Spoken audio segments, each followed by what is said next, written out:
audio donde está viendo las cosas? No. Hay que corregirlo. Bueno, era así. A, B, B, C, C, C. No, es neta. Ya le salvé el audio con las respuestas. No va a haber corrección por cuestión de tiempo, o sea, ya perdimos 15 minutos. Igual un día tenemos chance de hoy no.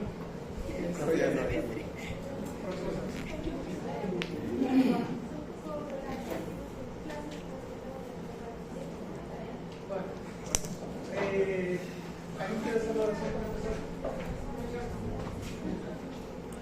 ¿Sí? ¿No? No sé, pensé que dijiste no.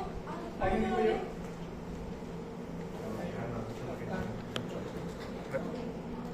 Muy bien, este es algo que tal vez algunos vieron hoy en la mañana, creo que pocos. ¿Quién me vio esto ya? ¿No? ¿O lo damos por visto ustedes lo que sí? No, había dicho de que lo iba a ver. Sí, me había quedado pendiente con esto, siempre digo que voy a incluir ciertas cosas que se me pasan.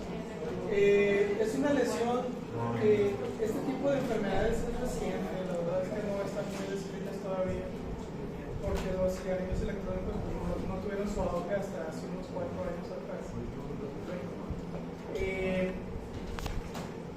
Salieron como una alternativa a las personas que fuman. Una de las promociones o propagandas que se les hizo es que no iba a causar cáncer, o por lo menos así dicen algunos. Otra de las cosas es que decían que retira el humo del tabaco y entonces es más socialmente aceptable vapear que utilizar cigarros, porque vaporiza en vez de quemar las sustancias, y entonces empezaron a salir muchos beneficios. No les voy a preguntar quiénes vapean de aquí, pero realmente la cantidad de personas que vapean en el mundo es bastante alta. Se acostumbra mucho entre jóvenes de la edad de ustedes y no tan jóvenes, alumnos de aquí en la escuela vapean.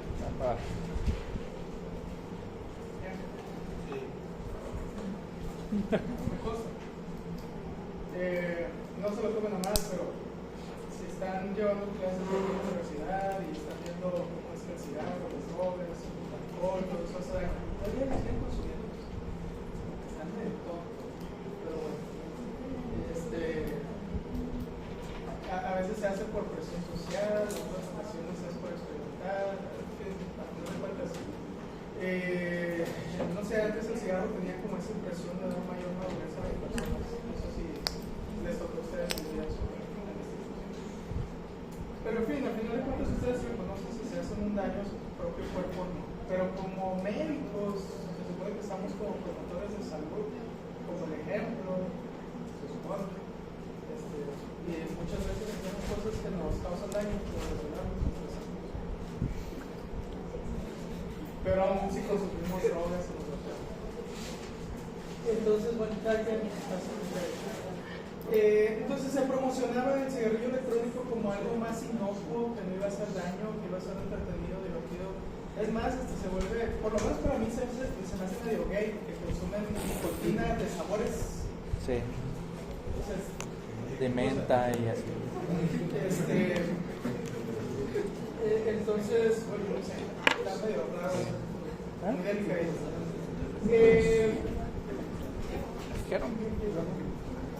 Otro de los productos que se puede consumir en los cigarrillos electrónicos, pues no solo podemos volatilizar nicotina, también se puede volatilizar marihuana o tetrahidrocannabinol. Entonces, es otra de las sustancias que se puede consumir en cigarrillos electrónicos. De hecho, por ejemplo, en Canadá hay tiendas que te venden los cartuchos de THC y es legal allá. No estoy en contra de que se legalice, no hay problema con eso, pero pues uno como persona que se supone que es saludable no lo debería consumir. Y bueno, se presentaban como una opción saludable o menos dañina. Ahorita todavía no está asociado a cáncer, pero les aseguro que denle unos 20 o 30 años se va a aparecer asociación a cáncer. Solo falta ver la historia del cigarro. Por ejemplo, cuando recién salió el cigarro se utilizaba como medicamento, como tratamiento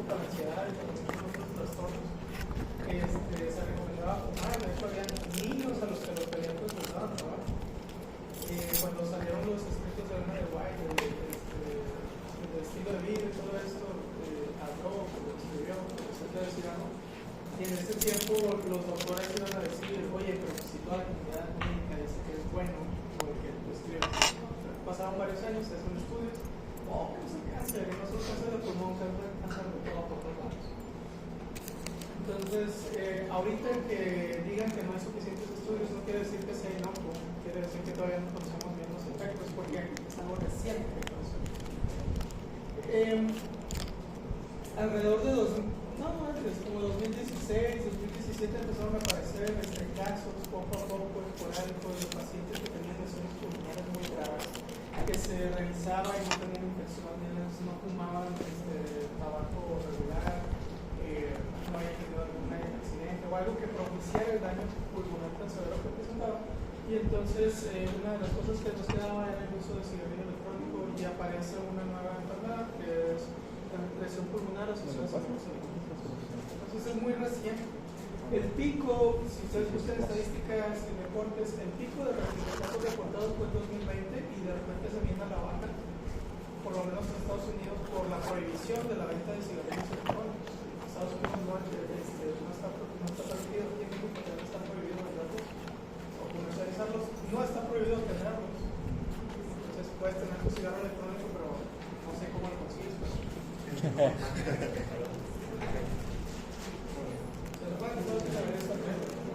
En fin, entonces es un espectro de lesiones pulmonares que vamos a ver. Eso quiere decir que el paciente va a presentar tos, disnea, dificultad respiratoria, como muchas cosas que hayamos visto.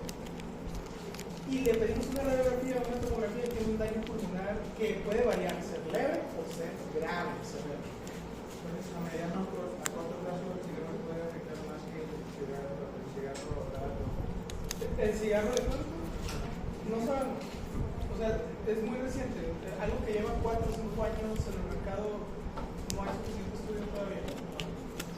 Imagínate, por ejemplo, tabaquismo, pues si fumas un año no te va a dar cáncer, lo más probable, necesitas años.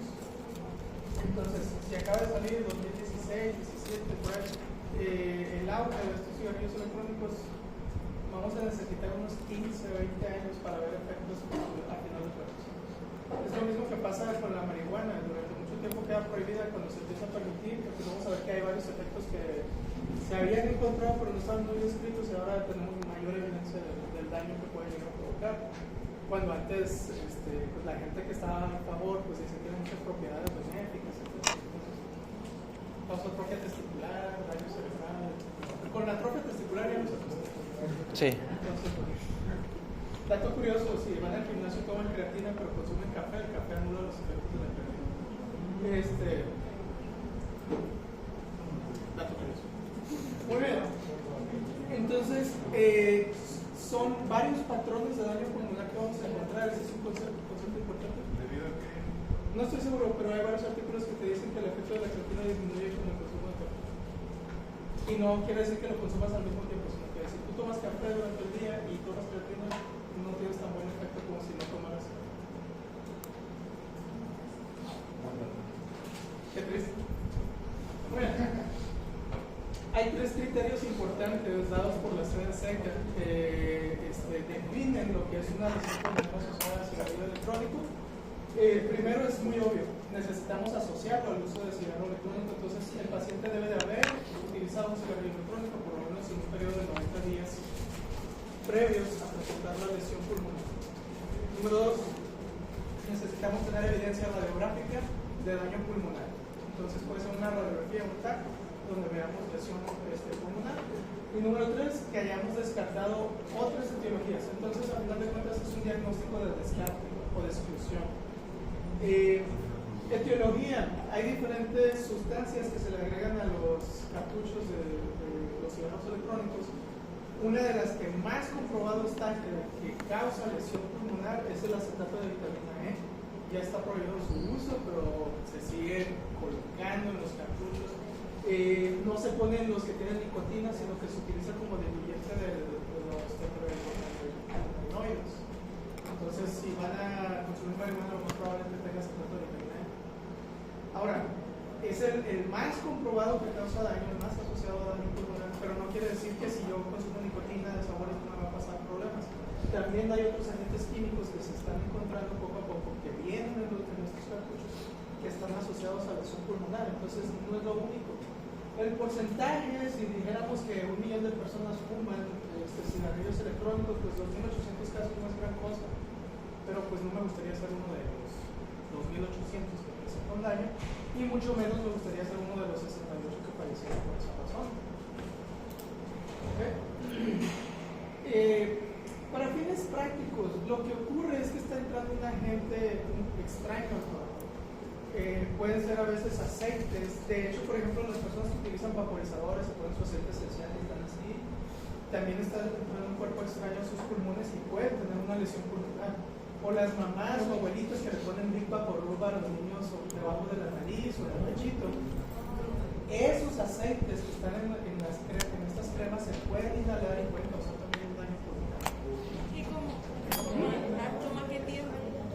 O sea, ¿en qué de uso pues? Porque yo desde chiquita todos los días. Sí, pero esos son casos. Miren, hay algo que hay una cosa que es evidencia científica donde se han encontrado casos y cuando vemos las biopsias hay gotas de lípidos. ¿Sí? Y el decir, es que yo toda la vida eres una exclusión a los casos, entonces es un sesgo de supervivencia, que a ti no te haya pasado, ok, pero hay muchos otros casos que sí, entonces hay que tener cuidado. ¿Cuáles son los principales patrones que vamos a encontrar? Vamos a encontrar un patrón que se llama neumonía organizada, es un patrón muy recurrente en estos casos. Esta es una serie de 25 casos. Otro es neumonitis aguda fibrinoide y finalmente el patrón de daño alveolar difuso, que para mí sería uno de los patrones más graves y más severos. ¿De qué depende la gravedad del paciente? De qué tanto el pulmón esté afectado también. A veces afecta solamente una reacción de los pulmones y el paciente logra sobrevivir y todo bien. En otras ocasiones se va a sentir mal, pero no necesita ser internado. Y en otras ocasiones está tan grave que necesita entrar a unidad de cuidados intensivos y probablemente pudiera llegar a morir. Otro patrón es un patrón de bronquiolitis y finalmente ahí puse neumonitis lipoidea exógena, que es el que está asociado a la entrada de lípidos a través de la vía respiratoria, o sea, grasas, aceites, que ustedes quieran meter, y que pueden llegar a causar también problemas. Me tocaron casos cuando estaba en Calgary de pacientes que usaban cigarrillo electrónico y prescribían neumonitis lipoidea exógena.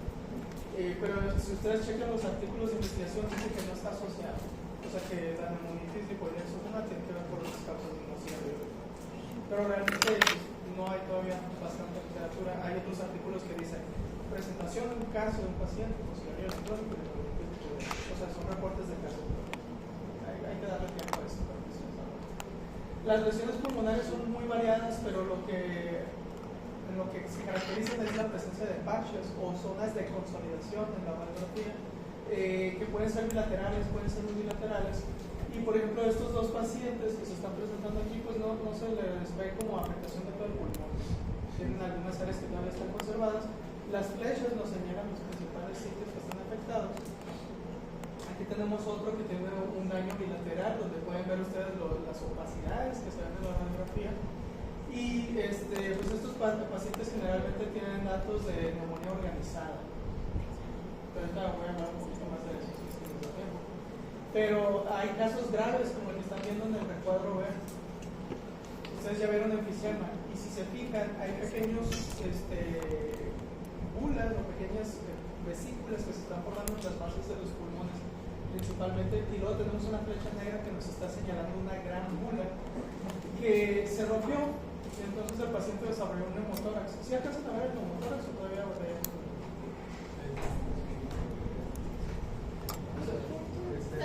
Es una tomografía. Esta es una bula, o sea, esta es un enfisema. Aquí tiene otro daño así enfisematoso.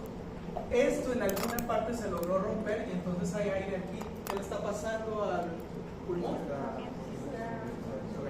Está teletásico. Hemos dicho, ya hablamos de teletasis, enfisema. Entonces, pues este es un daño, para mí es un daño todavía más severo que el paciente, pero no todos lo presentan. Hay algunos que están en riesgo, otros que no. Todavía hay que darle un poquito más de tiempo a esta lesión. Histológicamente pues son patrones histológicos, un patrón de daño alveolar difuso. Ahí ustedes pueden ver las membranas esas rosas que son membranas hialinas que lo caracterizan. Este es un patrón de neumonía organizada. Se caracteriza por hiperplasia de neumocitos tipo 2 y la presencia de cuerpos de masón, que ya los habíamos hablado en una clase anterior. Me batallé mucho para pararme y señalar. Vamos a usar el computador. Este es un cuerpo de masón. Entonces, es un patrón, no es una enfermedad. Y cuando vemos neumonía organizada, generalmente hubo un proceso inflamatorio y ya está en la fase de reparación del paciente. Entonces, este es uno de los patrones. Aquí estamos viendo una neumonitis fibrinoide. Entonces, obviamente tenemos fibrina. Y lo otro que vamos a ver, como es aguda, hay presencia de neutrófilos, que ahí se pueden ver específicamente todos fragmentados. Es otro patrón de daño que podemos ver. Y este es un patrón de bronquiolitis. ¿Alcanzan a ver el bronquiol? Sí, está en medio. No, no es cierto. Entonces, aquí está el bronquiol. ¿Qué alcanzamos a ver del bronquiol? Está destruido. Solo el músculo liso, ¿no? Que es lo que está circundando. El epitelio está totalmente destruido y también alrededor tiene una gran cantidad de inflamación.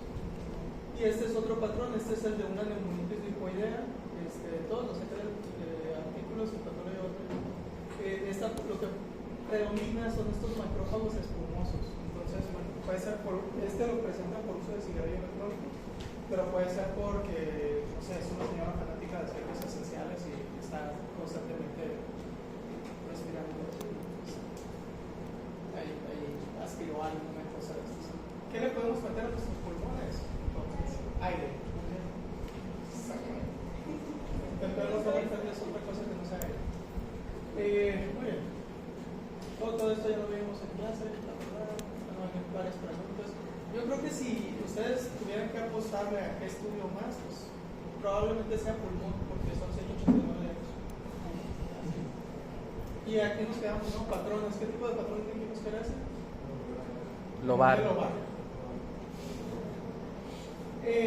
Cuando tenemos una neumonía podemos encontrar los pulmones en 4 diferentes etapas. Entonces la primera etapa es la etapa más temprana, donde el paciente está empezando con su neumonía, le llamamos etapa de congestión. Entonces lo que vamos a ver principalmente es una congestión vascular, hay acumulación de líquido intraalveolar, o sea, hay líquido en el alveolo, y empieza la migración de los neutrófilos hacia el alveolo. Posteriormente pasamos a una etapa que le llamamos hepatización roja. Se le llama así porque el pulmón se ve rojo, como el que estábamos viendo aquí.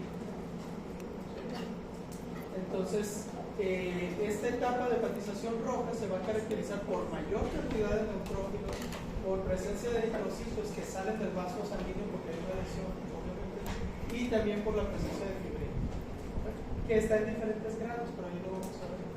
Entonces esa es la etapa de hepatización roja. Posteriormente pasamos a la etapa de hepatización gris.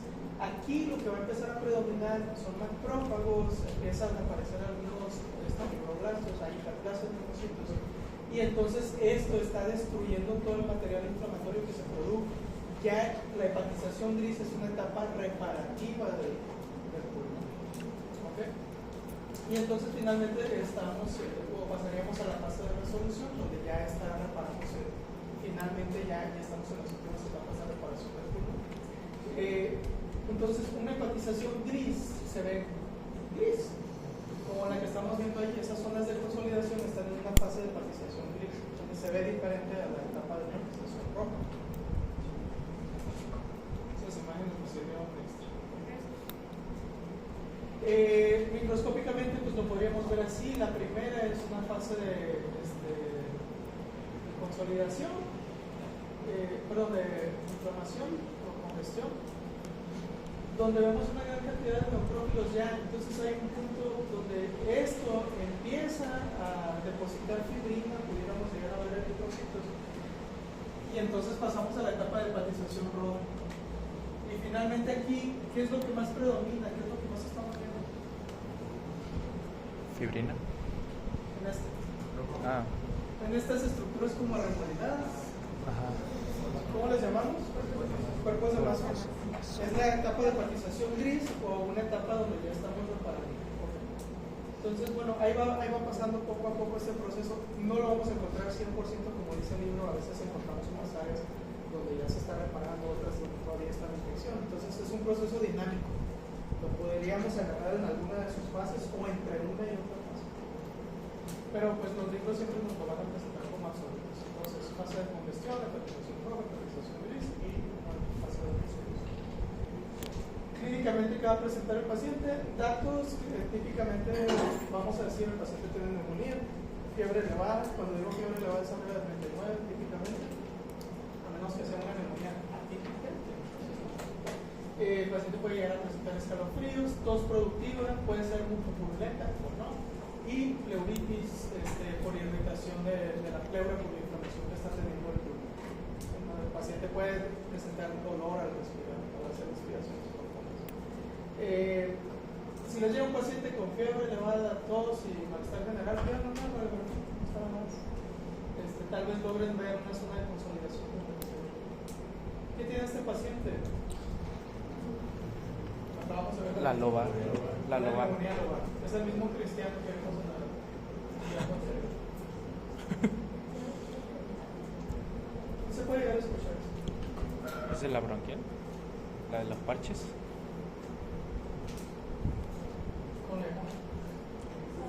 Bronquia. Bronconeumonía. Pero si se fija, tiene un área de consolidación en la base del pulmón izquierdo. Entonces, podría ser también neumonía conjugada o una mixta. Mixta. Entonces, les digo, por eso no es algo absoluto.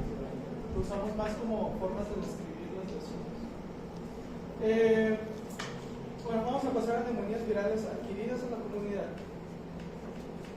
Muy por encima de esto, solo algunos detalles que son importantes y nada más, porque si nos podemos hablar de cada uno.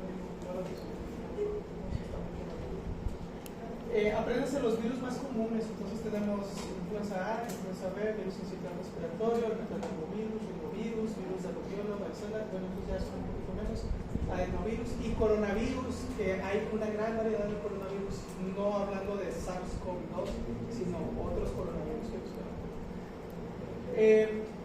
Generalmente tienen predilección por afectar el tracto respiratorio. Entonces, hablando del virus de influenza, afecta las células ciliadas, las destruye y, como les dije en otra clase, eso favorece la entrada de otros agentes infecciosos como pudiera ser Staphylococcus aureus, y allí es donde generalmente vienen las complicaciones más graves. El curso clínico es muy variado. Hay algunas personas que presentan una fiebre, no es tan elevada, malestar general, dificultad respiratoria, disminuye la saturación de oxígeno. Hay otros que es más leve y se recuperan rápidamente, y hay otros que se empeoran y van decayendo hasta que fallecen. Entonces puede ser variado dependiendo de la respuesta del huésped. Algo que nos pudiera orientar, nunca se toma biopsia en neumonía, pero si se lograra hacer, veríamos un infiltrado inflamatorio linfocítico y no neutrofílico, a diferencia de las neumonías virales, bacterianas. Pero podríamos ver linfocitosis en una biometría hemática. Entonces ese es un dato, además de pedir una radiografía, le podrían pedir una biometría hemática que aprovechen y le pidan una hemocultura. Hablando particularmente de algunos virus que son los que han causado epidemias recientemente, tenemos el virus de influenza. Este tiene 3 géneros, que es A, B, C. El virus de influenza A y el virus de influenza B son los que más problemas causan al ser humano, los más frecuentes. Generalmente el virus de influenza tiene 2 proteínas importantes que son las que causan infección, que es la hemaglobinina y la neuraminidasa. También son las que nuestro sistema inmune reconoce principalmente, y entonces si nos infectamos, el sistema inmune crea anticuerpos y una respuesta inmune adecuada, pero el problema es que tiene una alta capacidad mutacional. Entonces cada cierto tiempo hace reordenamiento de sus tipos de hemaglobinina y neuraminidasa, y entonces es difícil que creemos una inmunidad de por vida, no porque nuestro sistema inmune falle, sino porque el virus tiene alta capacidad de mutación. Por eso es que se tiene que hacer una vacuna una vez al año, que no se la pone todo el mundo, pero se la ponemos a pacientes que están viejitos, o sea, ancianos, y trabajadores de la salud, porque estamos más expuestos al riesgo de adquirir la infección, y niños, o sea, personas que están en grupos vulnerables.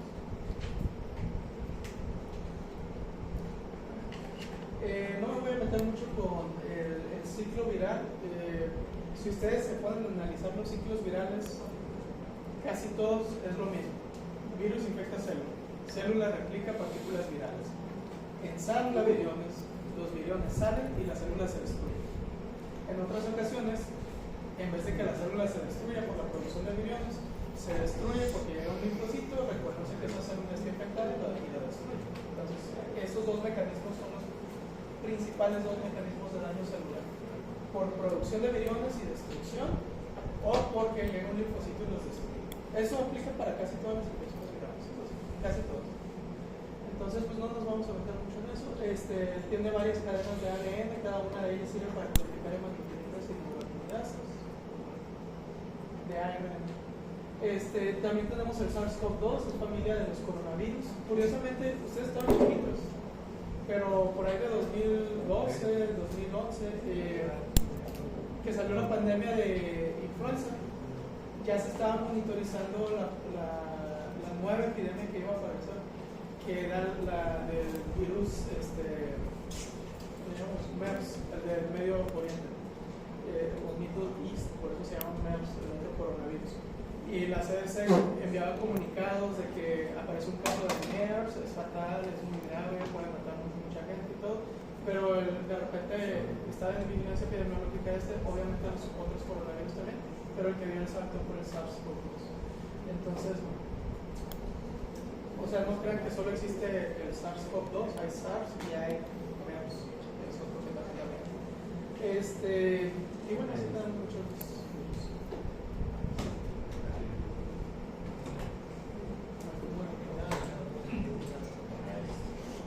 Esto es el lado para pasar.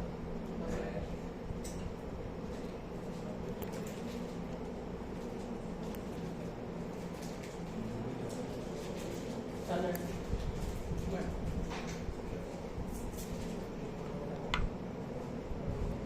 Entonces, lo importante de aquí tiene varias proteínas. La más importante es la lipoproteína S, que es la proteína spike, que es la que se utiliza para unirse al receptor del coronavirus, que es la enzima convertidora de angiotensina 2. Es una proteína que está en la superficie de varias células, entre ellas, la que a mí se me hace la más importante es la célula endotelial.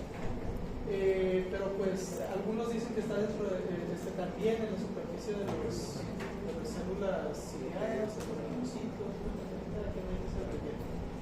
pero lo que es evidencia es que está en la superficie de la célula endotelial y es la que infecta, o es una de las que infecta. A ver si ya esto queda avanzado. Oye, ¿no sabes cómo se cierra el continuo aquí? Bueno, hay diferentes artículos simple continuo. que les pueden decir, por ejemplo, los receptores CK2 pueden estar en pulmón, en los linfocitos tipo 2, arterias epiteliales, miocardios, células epiteliales del hígado, Sí, sí.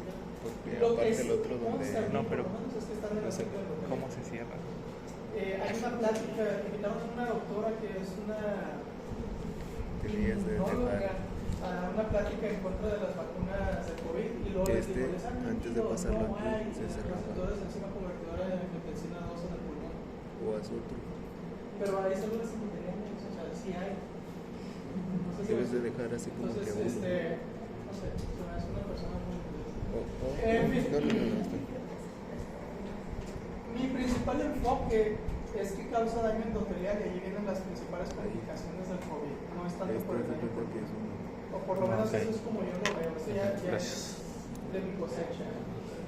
Entonces, es lo que a mí más me preocuparía, el daño endotelial que causa y por el cual vienen las principales complicaciones. Ciclo muy parecido, lo único que tienen que aprender es cuál es el receptor. Es el receptor de enzima convertidora de angiotensina 2. Y cuál es la proteína que detecta la mayoría de las vacunas, la proteína espiga o S. Y esa hacia donde la tiene que ir. La infección por el coronavirus, además de causar un daño endotelial, eso aumenta el riesgo de trombosis. Otro problema que causa es que incita a una respuesta inflamatoria, principalmente mediada por interleucina 6, y esta interleucina 6 es la principal mediadora para que se produzca un síndrome de respuesta inflamatoria sistémica en el paciente. Estos pacientes son los que se complican.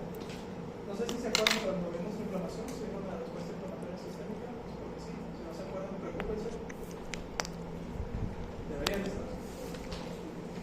Entonces, una vez que se detectó que la elevación de interleucina 6 es uno de los principales factores para que el paciente se complique, se empezaron a diseñar tratamientos o esquemas de tratamiento con diferentes antagonistas de la interleucina 6. Al inicio se empezaron a usar todos, de repente salió no, este no sirve, y todavía ahí hay, tú hablas con un doctor que dice su fórmula para tratar COVID, hablas con otro y te da otra fórmula. Entonces, algunos tratan el COVID con con cloro.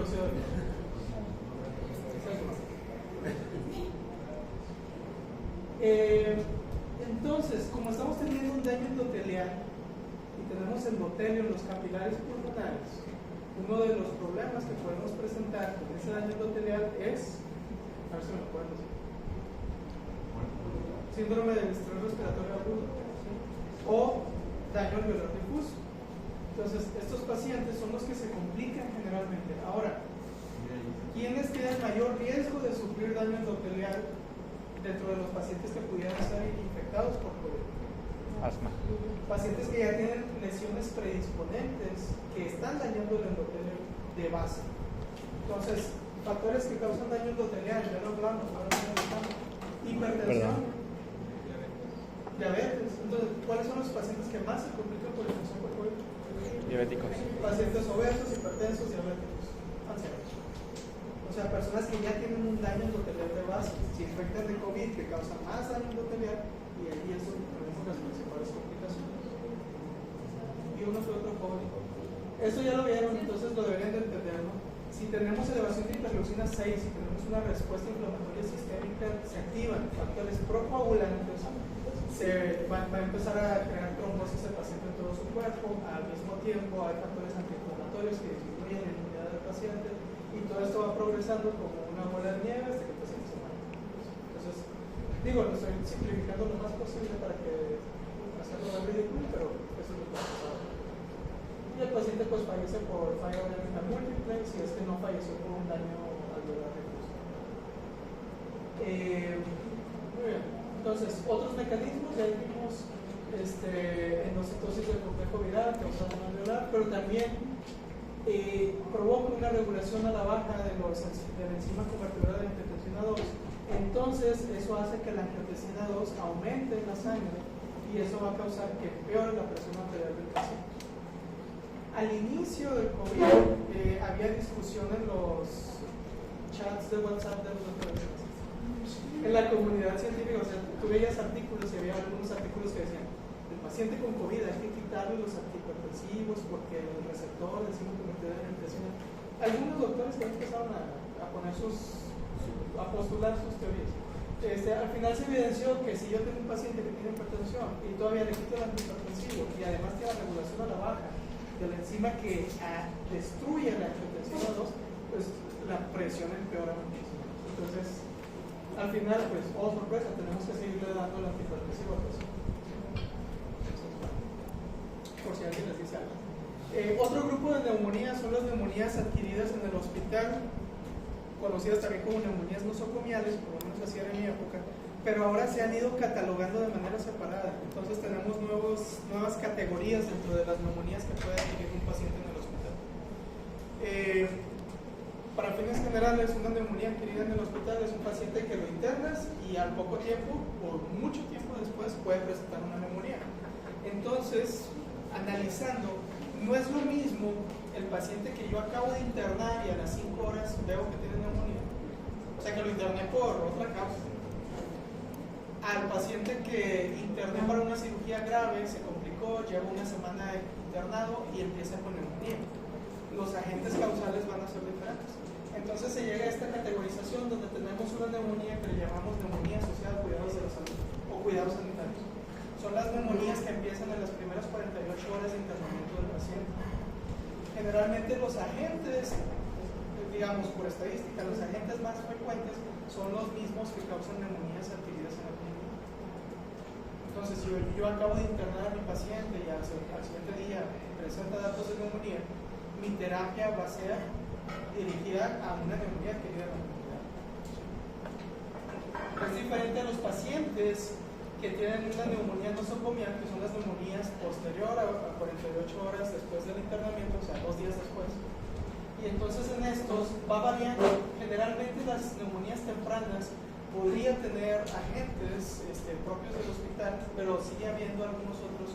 Por ejemplo, si yo le hice un procedimiento de intubación, pudiera ser alguna bacteria que estuviera en la cavidad oral la que entró y le causó la neumonía a mi paciente. Y una neumonía ya tardía, hablando ya de días después, generalmente son patógenos intrahospitalarios. Entonces ahí, ¿qué tratamiento le voy a dar? Pues tengo que conocer mis patógenos. ¿Y eso cómo lo hacemos? Por medio de cultivos en el hospital. Entonces se tienen que tomar cultivos de todos lados del hospital, de los catéteres de los pacientes y todo, para saber qué es lo más probable. Entre los más frecuentes en una neumonía nosocomial, que sean patógenos hospitalarios, hay 2 principales que tienen que tener en mente. Mora. Staphylococcus aureus y Pseudomonas Originosa.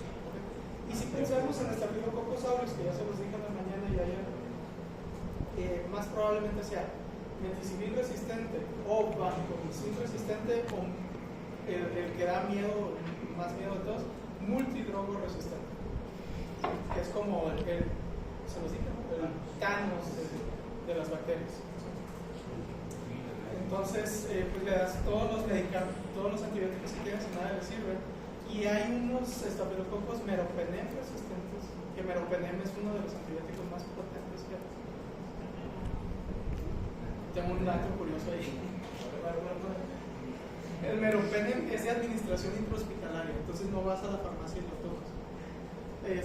Tenía una compañera cuando estaba haciendo el servicio social. Eso es feo de ustedes, digo, de todos los médicos.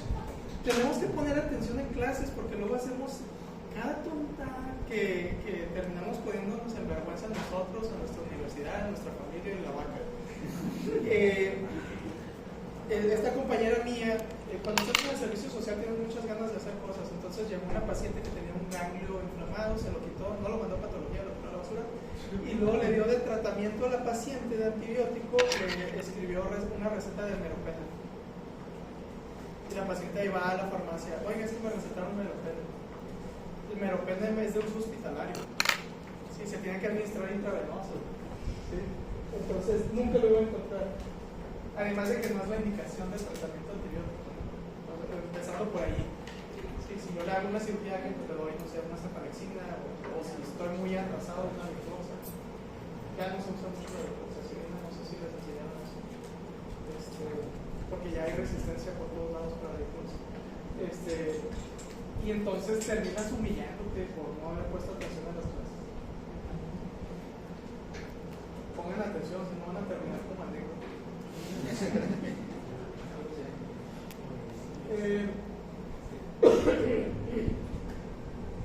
Otros tipos de neumonías son las neumonías por respiración.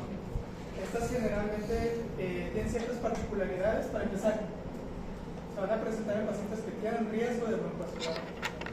Entonces son pacientes que han estado vomitando mucho, pacientes que están en cama, inconscientes, pacientes alcohólicos que tienen depresión del sistema nervioso central, pacientes bulímicas que vomitan.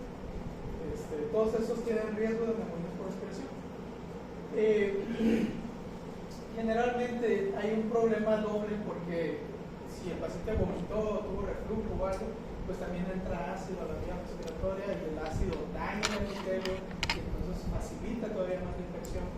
Muchas veces cuando se hacen cultivos de neumonías por respiración no es una sola bacteria, sino son multibacterianas, es otra cosa que puede ocurrir. Y a veces si se le llega a tomar biopsia, que en estos casos muchas veces sí se les toma biopsia a los pacientes, podemos encontrarle chiquitas ahí en la cinta. Se pueden encontrar cuerpos extraños y una reacción inflamatoria de tipo cuerpo extraño. Y aquí lo podemos ver, no sé si veis células gigantes. Entonces vemos una gran cantidad de neutrófilos, pero también hay células gigantes multinucleadas de tipo cuerpo extraño que están fagocitando materiales. Puede ser un pedazo de carne, puede ser fibras vegetales, si es que come lechuga del paciente, o lo que esté en su estómago. Entonces, esas son neumonías por respiración.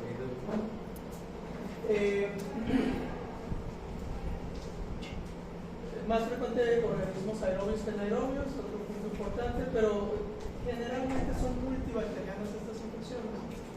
Y como el paciente generalmente está postrado, en la posición acostado del paciente, hay ciertos bronquios a los que es más fácil que llegue algo.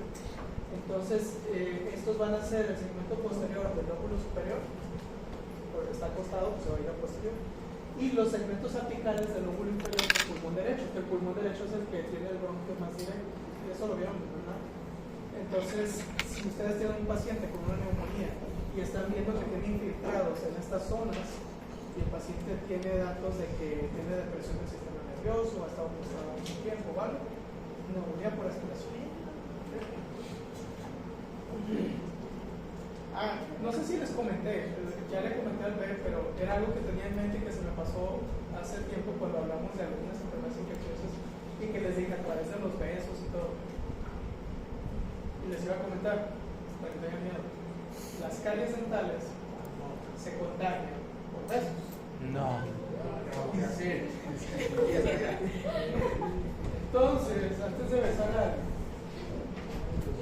alguien, qué asco, ¿no?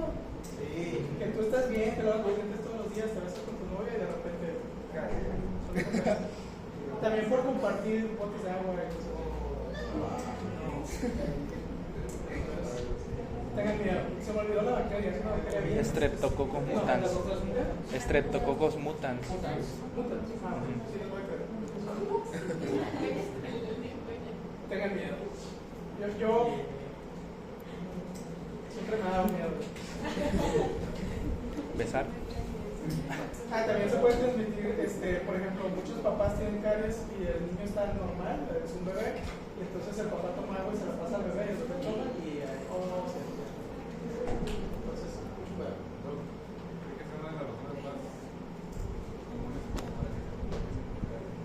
No sé, pero es parte de eso.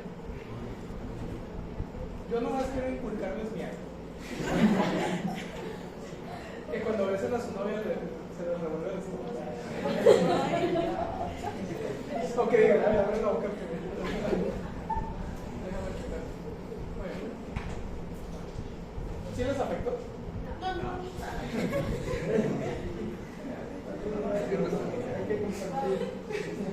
Tendré que buscar más cosas. Muy bien.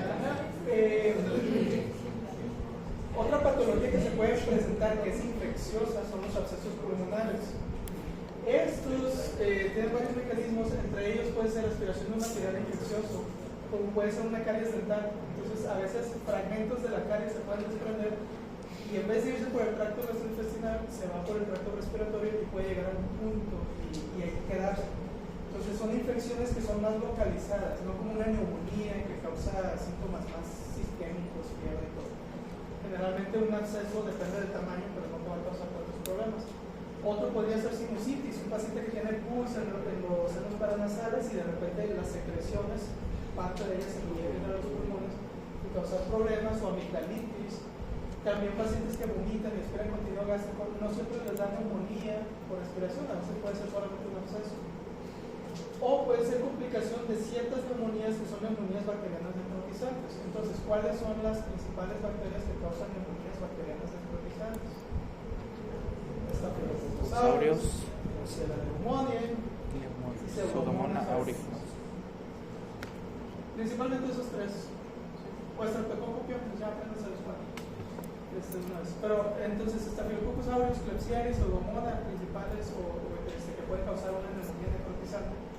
Y entonces, en algunas ocasiones, el paciente, por ejemplo, Klebsiella, dijimos en la mañana que produce un moco muy espeso, gelatinoso. Este moco puede llegar a tapar el bronquio y entonces no se expulsa el material infeccioso y entonces este se va a quedar en ese sitio y se forma un absceso ahí. Entonces es uno de los factores. Obstrucción bronquial puede ser por émbolos sépticos, a partir de una endocarditis infecciosa se desprende un émbolo que es infeccioso, que son bacterias, viaja hacia los pulmones y entonces en los pulmones ahí se queda tapado y empiezan a proliferar las bacterias que se forman un absceso, o por diseminación hematógena de otra vía. El más frecuente es por obstrucción bronquial. Entonces, las manifestaciones son muy similares a las bronquiectasias. No sé si se acuerdan, bronquiectasias hay obstrucción de un bronquio, hay proliferación de bacterias, hay destrucción del bronquio y entonces se hace más grande. En un absceso pasa algo muy parecido. Entonces el paciente normalmente tiene mal abierto, puede tener tos con producción de un esputo fétido, porque es un absceso que no le cuenta se está pudriendo. Y en algunas ocasiones puede causar un daño más grave y entonces causar sangrados que el paciente va a causar con sangre. ¿Sí? Es muy parecido a lo que son las bronquiectasias. ¿Okay? Más o menos cuánto tiempo nos toma para que se forma un absceso. 2 o 3 días. Es como abscesos en cualquier otra parte, te encierras una pastilla y rápidamente puede progresar.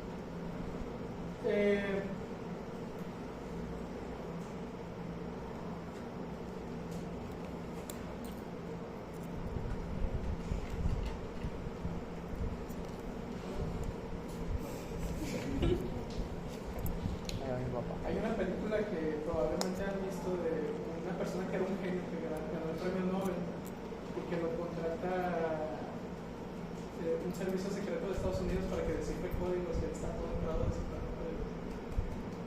Con Russell Crowe. Y él da clases en una universidad y está casado, tiene una hija, etcétera, y le va a llamar y todo. Y resulta que todo está en su mente. La mente brillante, ¿no?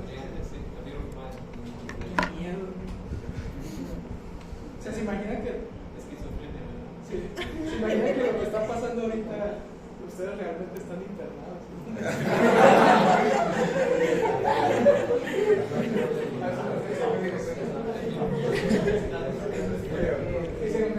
Ya se maltripió.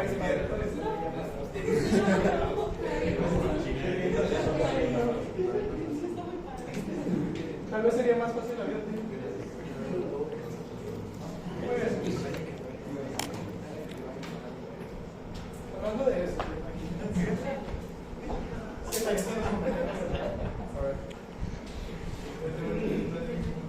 hablando de enfermedades mentales,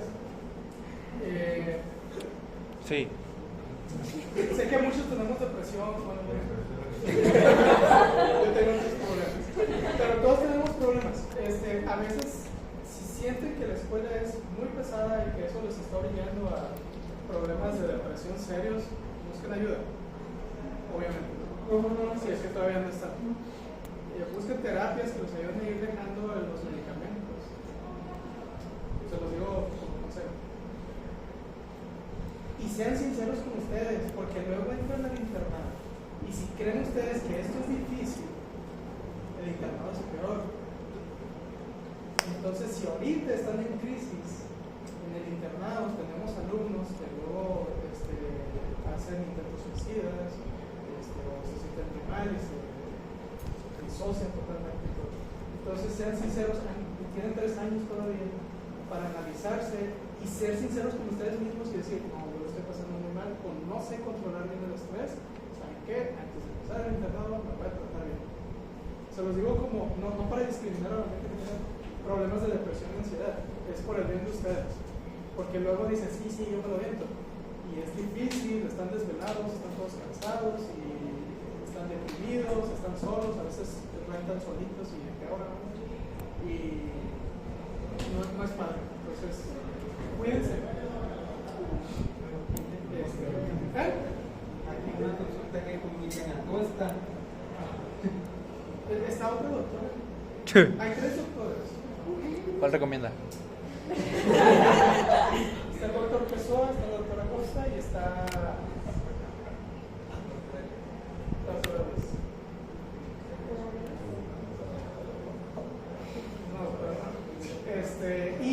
La terapia para depresión, ansiedad y todo esto no es solamente medicamento, porque muchos toman el medicamento y ya se tienen que hacer una terapia cognitiva para ir dejando el medicamento. Es como la hipertensión, pero sin ejercicio, dieta, no solo medicamento. Piénselo, tienen 3 años. Es que algunos me han comentado, ay, es que las exposiciones es demasiado, y están a punto de disfrutar el canto. Espérense que estén con alguien, no sé, a mí me tocó, por ejemplo, una ginecóloga horrible en el internado. Me traía así y me gritaba y todo. No me imaginas que me hubiera. ¿Eh? Ya se me olvidó el nombre. Fue trauma. Y compañeros míos en la residencia se intentaron suicidar. Entonces, si ustedes creen que esto va a ir mejorando y va a ser cada vez más fácil, cada vez es más difícil. Entonces, intenten crear esa cosa. No les digo que sea fácil. Muchos estamos o pueden tener depresión o ansiedad. Y antes, por lo menos en mi generación, es, oye, sé más fuerte. Es eso de échale ganas. Ustedes dicen, ay, sí, no hay un problema. Pero es que sí, hay que intentar hacer un esfuerzo por sobrellevar eso. Eso es terapia cognitiva conductual. No solo son medicamentos. Muy bien, vamos a hablar de la tuberculosis rápidamente. Ya me estoy acabando la clase por 6 días. Es una enfermedad infecciosa. Es una de las principales enfermedades infecciosas. Tiene un historial largo. Es una de las primeras infecciones que se han descrito, que se pueden encontrar en descripciones. Y sigue afectando todavía hoy en día a personas. Era una enfermedad que le daba a escritores y músicos famosos que caían en desgracia. Como Chopin. ¿No? ¿Analistas? ¿No? ¿Seguros? ¿Quién era? Tiene historias en eso. Salía con una señora mucho más grande.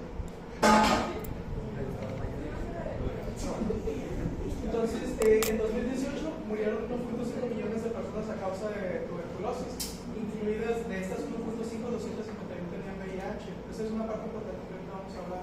Es una de por sí sola, la tuberculosis es una de las principales causas de muerte a causa de un agente infeccioso.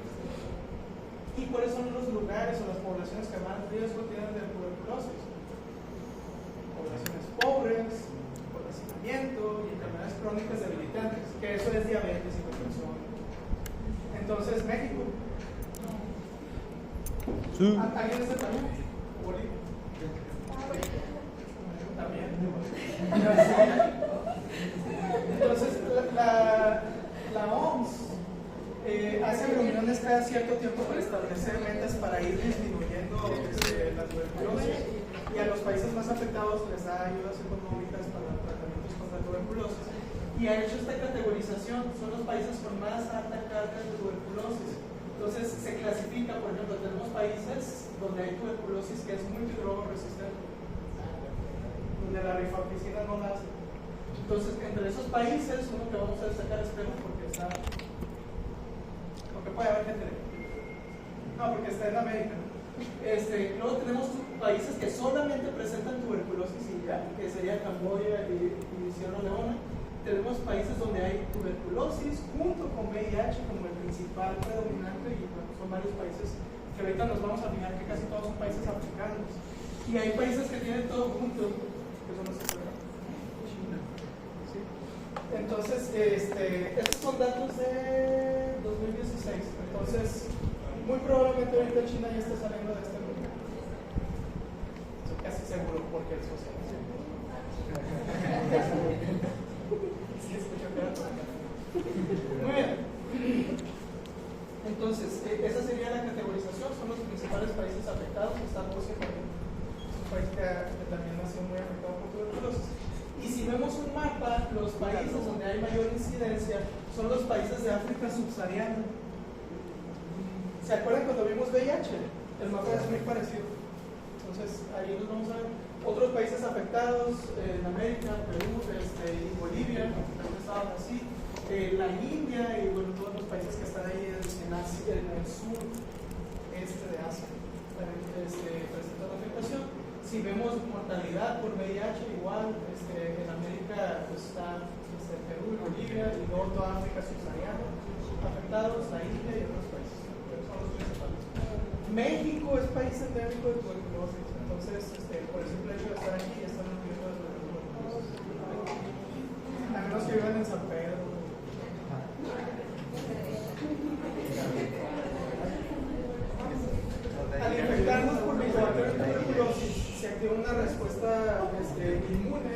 por células. Y entonces podemos hacer ciertas pruebas para tamizaje de tuberculosis, no es para diagnóstico, sino para detectar personas que probablemente estén infectadas, que es diferente de diagnosticarlo. Entonces, una de las pruebas de tamizaje que se hace es la prueba de Mantoux o la prueba de tuberculina, donde se usa extracto proteico que es de cobertura de tuberculosis y se inyecta 0.1 mililitros subdérmicos. Se le da un espacio de tiempo, normalmente se le inyecta a la persona, se le marca dónde se le inyectó y al día siguiente se checa qué tanto ha crecido esa roncha porque va a crear una reacción inflamatoria y a los 2 días se vuelve a checar qué tanto creció y a los 3 días. Generalmente son 3 días que tiene que ir el paciente que lo va. Y dependiendo del tamaño de la lesión, podemos decir si el paciente tiene riesgo de padecer tuberculosis o no, que sería decir una prueba positiva o una prueba negativa. Ahora, puntos importantes. Si tenemos un resultado positivo, eso no nos dice si está enfermo o infectado, simplemente nos dice que tuvo contacto en algún momento y probablemente es un contacto reciente, o es una de las formas como lo podemos interpretar. Entonces tenemos todavía que hacer otras cosas, pero ese paciente ya lo tenemos ahí capturado porque está en bastante riesgo de tener tuberculosis. Es por si tú tuviste algún contacto y digamos que quieres quitarle la duda si estás en riesgo o no. Por ejemplo, si tú vas a ir a rotar en Estados Unidos, te van a pedir esta prueba, porque vienes de un país pobre y endémico de tuberculosis. Entonces tendrías que hacer la prueba. Pero primero pobre. Yo tenía una compañera que en el hospital universitario nosotros hacemos rotaciones fuera y entonces ella fue al MD Anderson y se tuvo que hacer la prueba antes de ir. Ya estaba a punto de ir, se hizo la prueba y salió positivo. No puede ir. Entonces tuvo que tomar todo el tratamiento para tuberculosis. Le hicieron una radiografía y sí tenía lesiones en los pulmones. Y lo peor de todo es que yo había estado en contacto, era mi R2, entonces durante todo un año estuvimos juntos todo el tiempo. Entonces, cuando me toca ir a mí ir a Canadá, me hice la prueba con más tiempo y salí negativo. Todo bien. Me salvé de tomar medicamentos. Pero sí, si tú estás aquí en México y te preocupa, pues puedes hacer la prueba. En Canadá hay una pregunta en los exámenes de Canadá que dice: ¿qué haces si le detectas a un paciente tuberculosis? Al resto de la familia, ¿qué les vas a hacer? Y la respuesta es hacerles pruebas de tuberculosis. ¿Qué pasa si, por ejemplo, tuve contacto con un paciente que tenía tuberculosis, pero siguió con su tratamiento y en las siguientes pruebas que revisan cada mes pruebas salía negativo, solo salió positivo en los primeros? Pero depende de qué tiempo tuviste contacto. Ahora, si yo llego y saludo a alguien con tuberculosis, no va a pasar nada. El problema es si estoy en un hospital, ¿cuánto tuberculoso va a llegar ahí? Y el contacto constante con estos pacientes aumenta el riesgo. Igual en el HU, cuando rompí urgencias, había un cuartito especial para atender pacientes con tuberculosis, pero un cuarto chiquito, así, lo que se estira en mi brazo. Y ahí había una mesita y se sentaba el paciente y lo atendías. Tenías que ir sí o sí con cubrebocas y una batita especial que ibas a tirar a la basura después de ver al paciente, porque si no, está encerrado y el paciente tose y tose, ahí te vas a aspirar todo lo que importa. Entonces, cuídense. Hay pacientes que no les aparece ronchita, ¿eso lo interpretamos como resultado negativo? No, a eso le llamamos anergia. Va a haber una reacción, aunque sea chiquitita, de 0.1 milímetros, un poquito más, debe de haber una reacción ahí en el paciente. Si no hay nada de reacción, el paciente está en un estado de anergia, que es un falso negativo. Y este paciente lo más probable es que tenga un problema autoinmune que no crea una respuesta inmune contra lo que se le inyectó al paciente. Entonces hay que tener cuidado. ¿Quiénes tienen riesgo de eso? Pacientes con VIH, desnutrición, inmunosuprimidos por trasplantes, y podemos tener reacciones falso positivo, pero generalmente aún así hay que vigilarlos porque probablemente tienen infección por otros micobacterias. Entonces ahí vieron la aplicación, ¿no? Aquí se está aplicando la tuberculina y entonces vamos a medir con una regla, bueno, lo hacen los laboratorios, miden con una regla que tanto ha crecido a las 24, algunos, otros son 48 y 72 horas solamente, y dependiendo del rango podemos decir si es positivo o negativo, pero también depende del estado del paciente, ¿sí? Si yo soy una persona sana que no tiene ninguna enfermedad, un resultado positivo es cuando es mayor de 1.5 centímetros.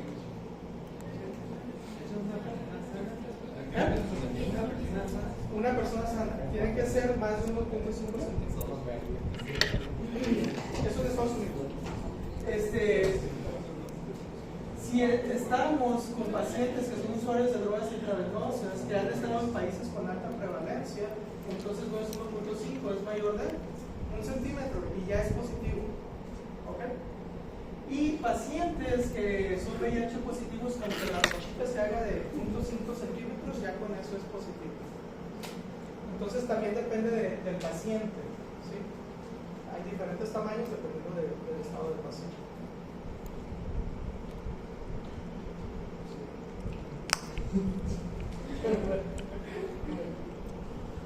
Bueno, aquí podemos ver una prueba positiva en un pacientito.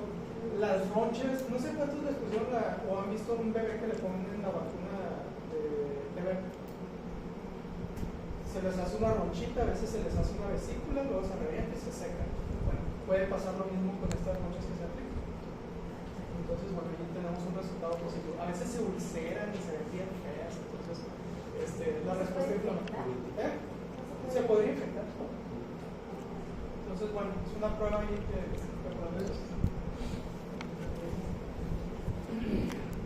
¿con eso diagnosticamos tuberculosis? No, solo es tamizar. ¿Cuál es la causa de tuberculosis? Es Mycobacterium tuberculosis. Hay varias especies. La más frecuente es Mycobacterium tuberculosis hominis.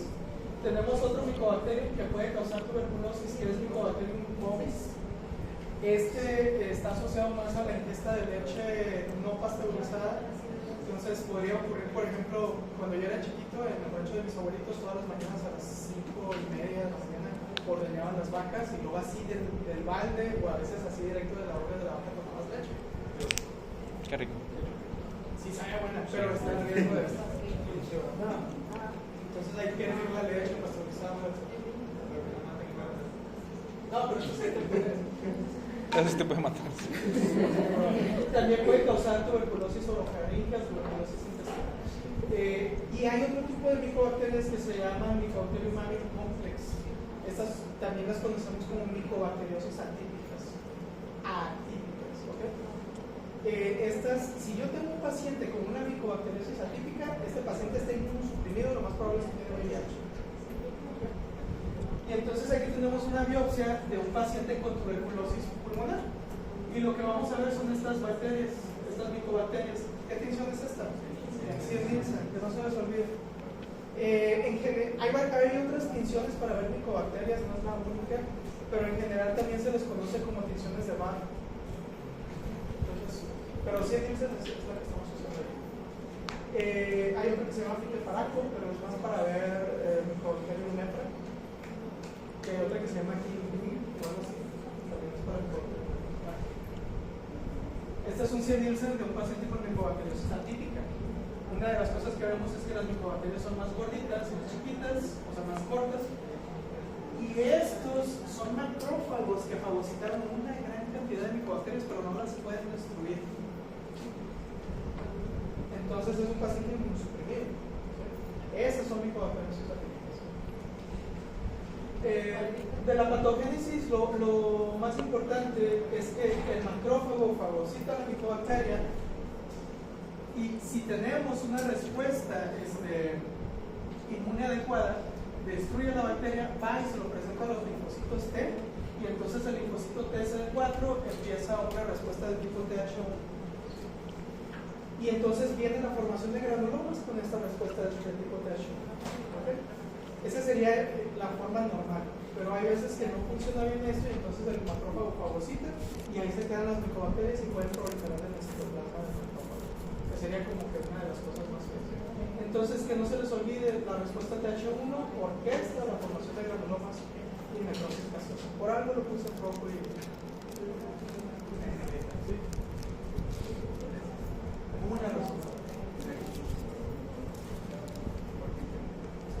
Hay dos fases de la tuberculosis principales, entonces tenemos la tuberculosis primaria, digamos que ustedes salen a su internado y consultan pacientes con tuberculosis y adquieren la infección del Mycobacterium tuberculosis.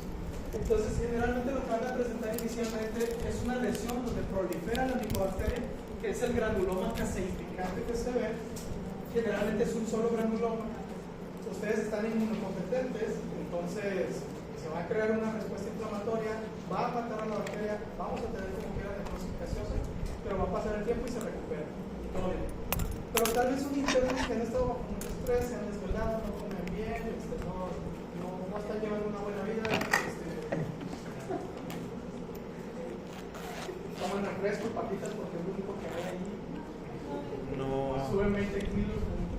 Yo. Y todavía están en contacto con pacientes con tuberculosis. Estos pacientes, estos que tienen ese tipo de infección y que además tienen inmunosupresión, pueden progresar su tuberculosis y ellos haciendo cada vez más grave. Este que estamos viendo es un complejo de Koch y es pregunta típica de exámenes todavía. Es la presencia de un foco de necrosis con ganglios linfáticos que también tienen micobacterias. Ese sería el complejo de Koch. Y si el foco de necrosis está fibrosado, se le llama complejo de Ranke, pero apréndanse solamente el complejo de Koch, que es el que pregunto.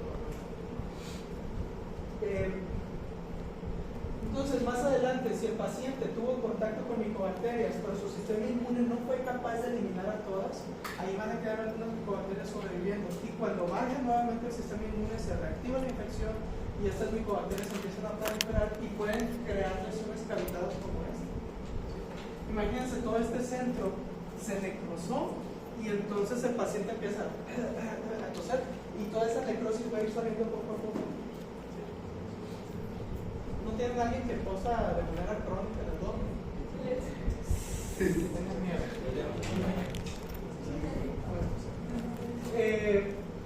Dato curioso, ¿conocen el aspergillus?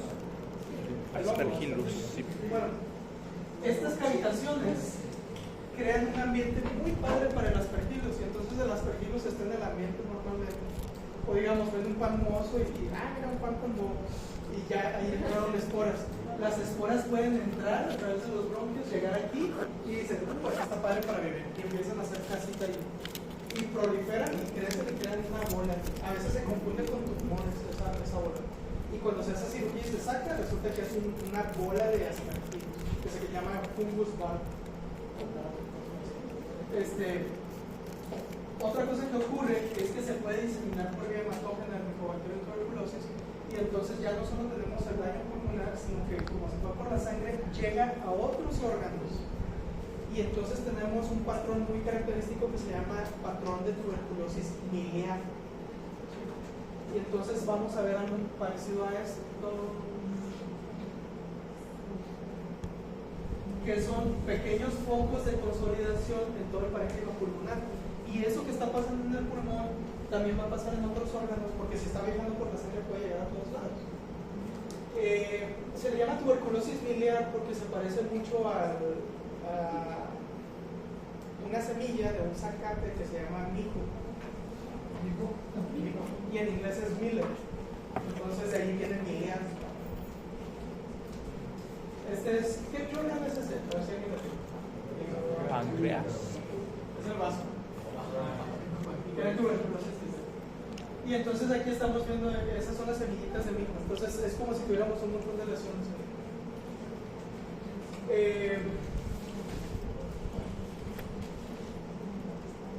Este es otro tipo de tuberculosis.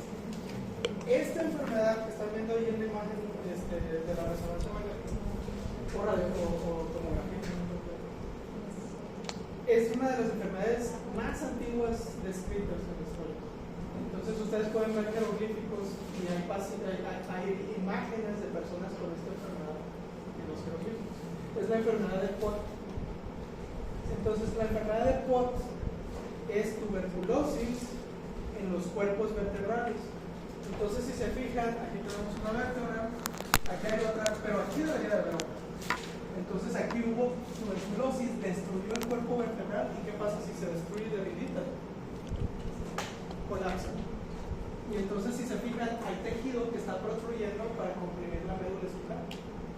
Y entonces, depende de qué altura ocurra eso en los cuerpos vertebrales, van a ser los síntomas del paciente. Si es muy superior, pues puede comprimir las raíces de los plexos braquiales y el paciente puede llegar a tener parestesia o inclusive no poder mover el brazo. Si es más inferior, pues las piernas van a estar principalmente las afectadas. Todavía sigue afectando a gente esta enfermedad, pero sí es una de las más viejas descritas. Y curiosamente por los egipcios, que también padecían diabetes, hipertensión, problemas del corazón. Y luego uno recuerda las leyes de Moisés y que si sigues todos mis estatutos no tendrás las enfermedades de los egipcios. Oh, wow. Interesante. ¿A qué nivel no? ¿Eh? ¿A qué nivel no se encuentra? Fíjate que no sé, según yo eran torácicas y lumbares, pero no sabía decirlo. En la clínica, generalmente es de inicio insidioso, eso quiere decir que es de lenta evolución, poco a poco va progresando. Cosas características, el paciente puede presentar fiebre, pero lo típico es que sea una fiebre nocturna con sudoración. Entonces es un patrón de fiebre y sudoración en la noche, pues debería de alertar a que tiene eso. Los síntomas, ¿ven? Fiebre, no sé, pero déjame ver. Yo creo que tiene que ver con el signo circadiano. Estos pacientes, ¿Cómo le diferencias, por ejemplo, con la fiebre ambulante? También es por infección por qué? era fracción de pared.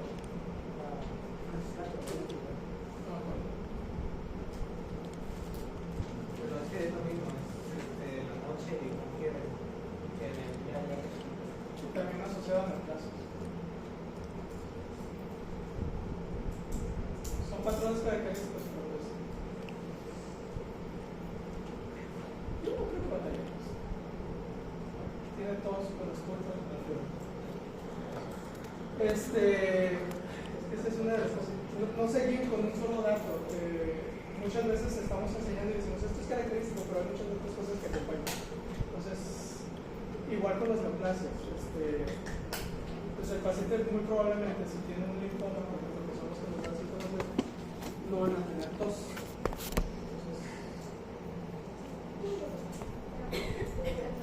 la fiebre de mata. Es lo que, ¿por qué está relacionado aquí? Sí. Hombre, La fiebre de mata. ¿Por qué será? No sé. hombre.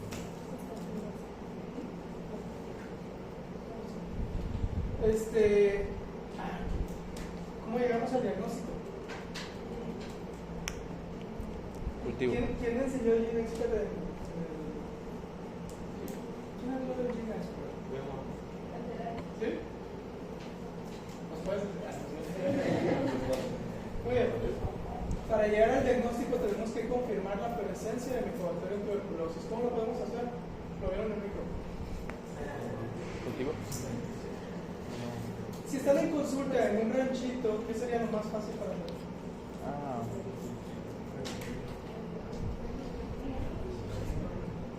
Hay algo que se llama vaciloscopía.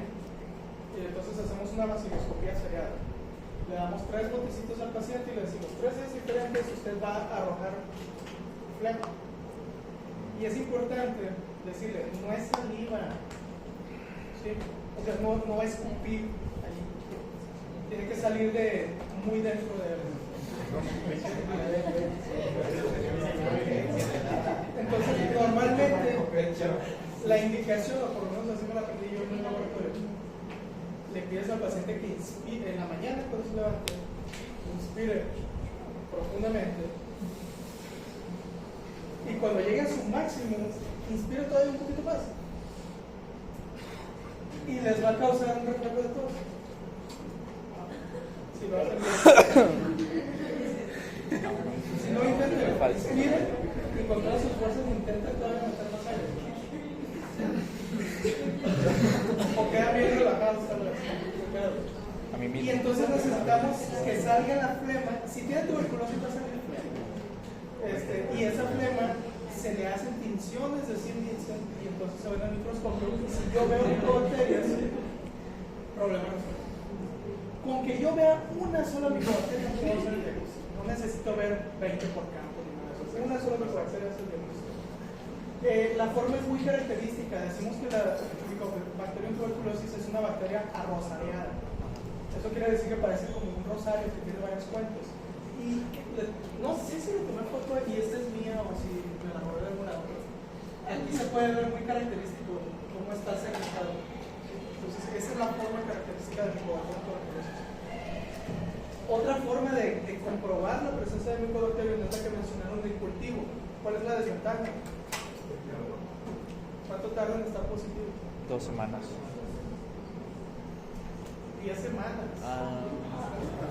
Entonces, se tardan mucho los cultivos, es más fácil la vaciloscopía que es más barato. ¿Dónde está?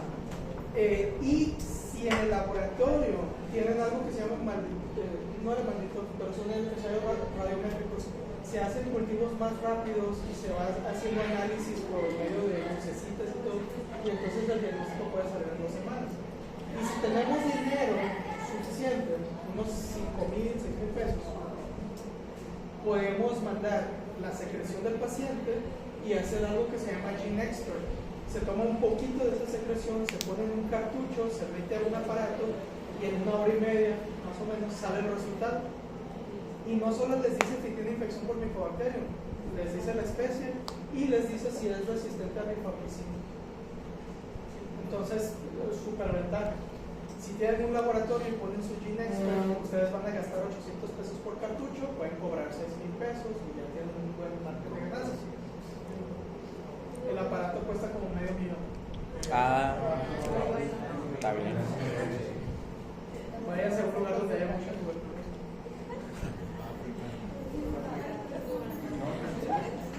¿Qué tinción es esa? ¿Qué fue? Fluorescencia. Ya. Yo creo que le dijiste antes de que era otra cosa que les iba a dar puntos, pero bueno, esta es la tinción de uramina rodamina, sirve para ver micobacterias también, pero es muy cara, entonces normalmente no se hace, pero se ve bien padre, ¿no? Las micobacterias brillan, entonces está bueno. Auramina rodamina.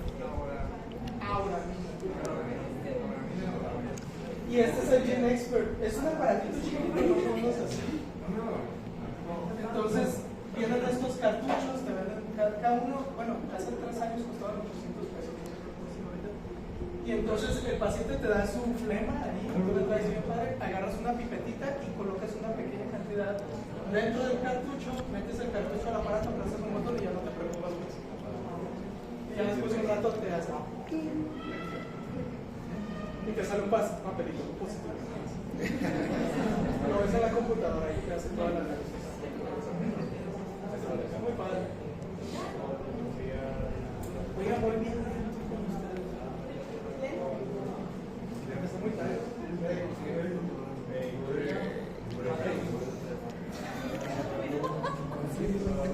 ¿Cuántos minutos?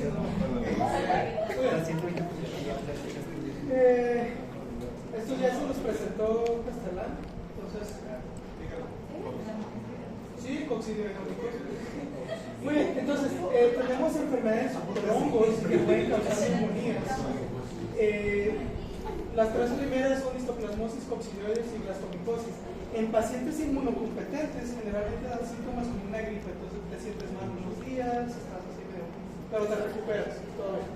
En pacientes inmunocomprometidos se puede complicar y entonces el paciente puede llegar a ser internado y estar bastante grave. Se caracterizan mucho porque pueden aparecer granulomas, sobre todo en estas 3, generalmente vamos a ver granulomas. Y cosas importantes es aprenderse un poquito la epidemiología o los factores asociados. Entonces, histoplasma capsulato está muy asociado a lo que es un crecimiento en las heces de los murciélagos o en cuevas. Entonces hay personas que van a explorar cuevas y resulta que hay murciélagos y huele mucho guano, y van caminando y entonces al caminar así van levantando las esporas del histoplasma, lo respiran y luego se sienten mal a los 3-4 días, empiezan a tener fiebres, calofríos, etc. si están inmunocomprometidos se pueden complicar bastante. Entonces está asociado a excrementos de murciélagos y aves. Tenemos otro que es blastomices, dermatitis, que es la blastomicosis. Este es el histoplasma capsulato. Son pequeñas levaduras muy chiquitas que, si se fijan, estos son macrófagos que tienen dentro de su interior varios histoplasmas. Entonces es muy pequeño, es 1 o 2 micros de diámetro.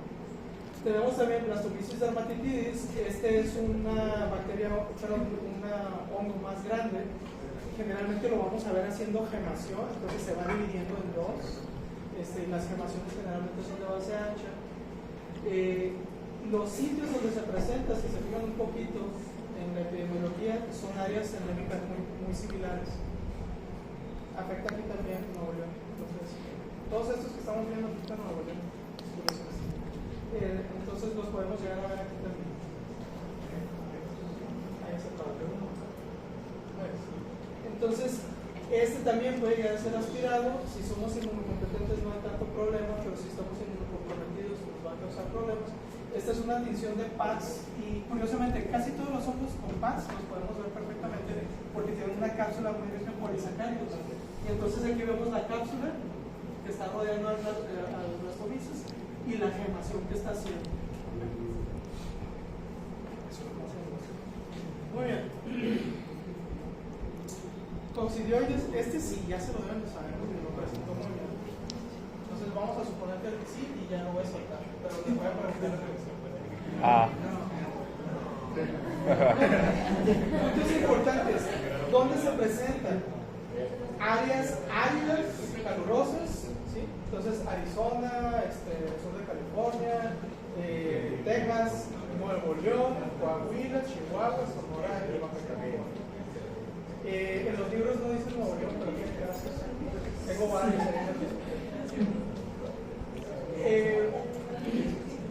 Generalmente las artroconidias son inhaladas, entran al pulmón y en el pulmón se transforman en esférulas que van a ir creciendo poco a poco, en esférulas que van a ir creciendo poco a poco, y dentro de la esférula, que es una esférula grande que puede medir 80 micros, dentro hay endosporas. Entonces en algún momento madura suficiente y las endosporas se rompen y se liberan, la esférula se rompe y se liberan las endosporas y el ciclo sigue progresando. Este sí afecta a gente inmunocompetente. Ahí tenemos 3 coccidioides. Esta es una tinción de paz. Aquí tengo otra tinción que no salió muy bien, pero podemos ver que tiene una cápsula gruesa, la esférula, y todas estas son las endosporas que en algún momento se pueden llegar a liberar. ¿Tiene otra posibilidad? Bueno, esto ya lo puse. No sé si les dijeron en el micro que hay niveles de seguridad en los laboratorios, entonces está aquí Lo vimos en salud pública. ¿Cuáles son? Ni idea, no aprendí nada de esa materia. ¿Cuáles son los niveles de seguridad de un laboratorio? Son 4, ¿no? ¿Cuál es el más alto? El 4. Ok. ¿Y si les explicó más o menos cómo se manejan las cosas? Nos puso a ver una película y no lo... Con una película vimos. Cuando ven las películas de epidemias o pandemias y que ven que entran a laboratorios y se abren las puertas y hay aire y traen un traje de hazmat así grandote. Nivel 4. Ese es el nivel 4 típicamente. Se pueden hacer cultivos de hongos. El cultivo de coccidioides está prohibido y solo se puede hacer en laboratorios de nivel 4, 3 o 4, pero son laboratorios de alto nivel. ¿Por qué? Porque si tú cultivas eso, estás en un laboratorio común y corriente, aspiras el cultivo y ahí quedaste. Entonces es altamente infeccioso y causa enfermedad muy potentemente y se tiene que manejar en laboratorios de nivel 4. ¿Cómo dato curioso? Qué miedo. Sí. No sé, no, creo que hay tampoco. Si yo me contagio de COVID, yo no soy contagioso para ustedes. No se contagia así. Por expresión de los autocomismos. ¿Por ese? Pero yo sí tengo coccidioides, no estoy produciendo autocomismos. No soy contagioso.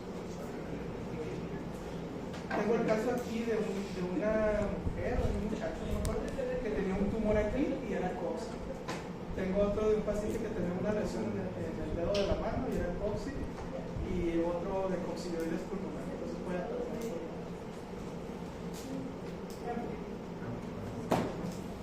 ¿Ya? Mañana vendré con los datos. Sí. Break. Jugando.